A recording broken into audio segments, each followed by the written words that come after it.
Hello, this is March 6th, 2008, and I'm Dr. Scott Johnson, and this is my presentation entitled Avian Flu, Killer of Millions.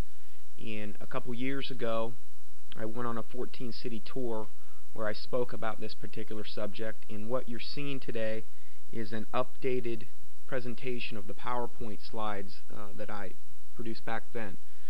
The DVD of that is available, and I'll be telling you how you can order that at the end, but this is actually a more updated version, and I felt compelled to do this because of all of the warning signs regarding the avian flu that we're seeing on the horizon. There's a lot of different breaking stories right now, and I thought that this would probably be one of the best ways to get the word out.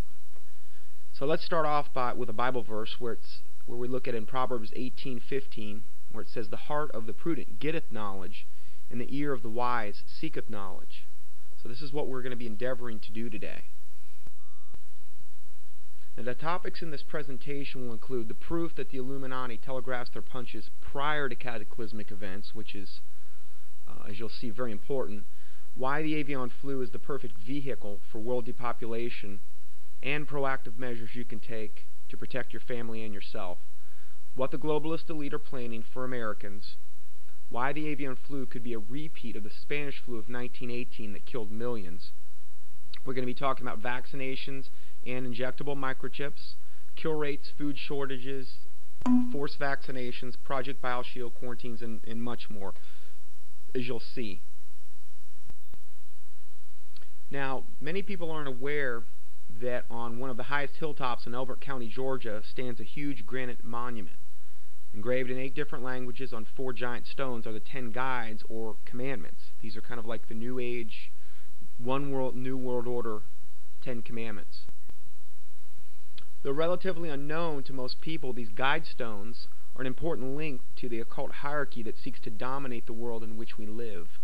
This is an actual cutaway you're seeing of the slide of the Georgia Guidestones, where it says, "Be not a cancer on the earth, leave room for nature, leave room for nature." This is one of the main mantras that they will continue to cry in regard to their justification for world depopulation. Now, the first commandment of the Georgia Guidestones along those lines is maintain humanity under 500 million in perpetual balance with nature. And again, there's a cutaway of that actual commandment on this slide. Now, unfortunately, limiting the population of the earth to 500 million will require a reduction of over 9/10 of the world's population. Currently, right now, I believe we're about at 6.6 billion. And there is a little pie chart you can look at that would tell you how many people would have to go in order to reduce world population to 500 million. Now, John 10:10 says, "The thief cometh not but for to steal, and to kill, and to destroy." Jesus Christ said, "I am come that they might have life, and that they might have it more abundantly." Proverbs 10:16, "The labor of the righteous tendeth to life, but the fruit of the wicked is sin." As we can see by the Georgia Guidestones, these Guidestones don't tendeth to life, and they have nothing to do with having life and having it more abundantly. It's all about death. The basic message of the Guidestones are, number one, dramatic reduction of world population, as we've seen, to promote environmentalism, to establish a one-world government, and to promote a one-world religion. Well, it kind of sounds like the Bible, particularly in the book of Revelation and Daniel. Professor and researcher Dr. Kurt Coe stated, quote, "The system will be made up of a single currency, single centrally financed government, a single tax system, single language, single political system, single world court of justice, single head, one individual leader," this will be the Antichrist, "single state religion." So again, this sounds exactly like the book of Revelation, Daniel. He further states, quote, "Each person will have a registered number without which he will not be allowed to buy or sell." Again, this is in reference to the mark of the beast in Revelation. "And there will be one universal world church." And again, this is what the Bible clearly predicts will happen. One world government, one world political system, one world currency, one world leader. He goes on to say anyone who refuses to take part in this universal system will have no right to exist. And again, that's exactly what the Bible confirms in regard to if you do not take the mark of the beast. You won't have a right to exist. Billionaire Maurice Strong presided as the Secretary General of the UN Earth Summit in 1992, where he spoke deploring the world's, quote, explosive increase in population, and warned, quote, we have been the most successful species ever. We are now a species out of control. Population must be stabilized and rapidly. Well, when he refers to species, he's trying to dehumanize the humanity, essentially. And when you hear that word stabilized in regard to the environmental mantra that they'll cry, that word stabilization or sustainability always means depopulation. Now, what I'm doing is I'm also providing pictures of these particular men or things as we go along. Now, not out to be outdone, Ted Turner, CNN Time Warner mogul, would like to get rid of an even larger chunk of humanity. In an Audubon magazine interview, when asked what would be the optimal population level for the entire planet, he said, quote, not more than 250 to 350 million people. So that's about a 95% reduction, what Ted wants. Speaking about population reduction, globalist Bertrand Russell says, quote, and again, I should preface this slide. This is probably about the most important slide on the whole presentation because it pretty much sums up and ties everything together what we're going to be talking about today.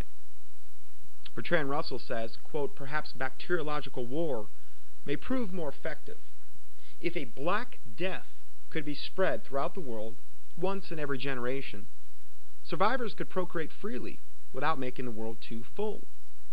There would be nothing in this to offend the consciences of the devout. End of quote. There's the reference where he said that. So notice the last sentence. There would be nothing in this to offend the consciences of the devout. As a Christian, if a plague like this were to happen, and it were engineered to happen, and perhaps millions and millions of people were wiped off the planet, there's really going to be nothing in that to offend you. Because, hey, it just happened. It was a plague. What could you do? It was a pandemic. So just bear that in mind as we go through. Now, this is from the BBC. Pandemic, and this article is entitled, Pandemic Could Kill 150 Million People. Dr. Nabarro, a leading United Nations official, has told the BBC there could be an avian flu outbreak at any time which could kill up to 150 million people. It's like a combination of global warming and HIV times 10. Now, Dr. Nabarro is the no-holds-barred leader of the avian flu programs coordinated through the United Nations and the World Health Organization. We're going to read a lot about him today. This is another article from Reuters.